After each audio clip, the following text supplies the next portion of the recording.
This video primarily demonstrates creating elevations using CoProcess software.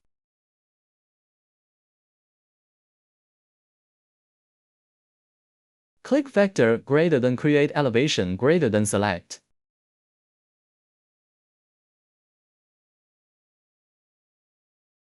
To begin selecting the corresponding plane outline. For view option, creates elevations for front, back, left, and right directions.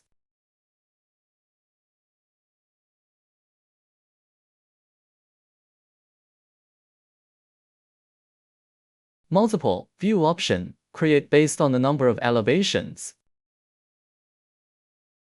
The semi-transparent strip-like lines in the image represent the elevation proxy lines.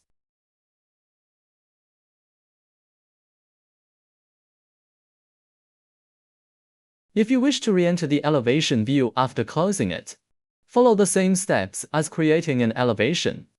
Click vector greater than create elevation greater than select to begin selecting the corresponding elevation proxy lines, thereby re-entering the view.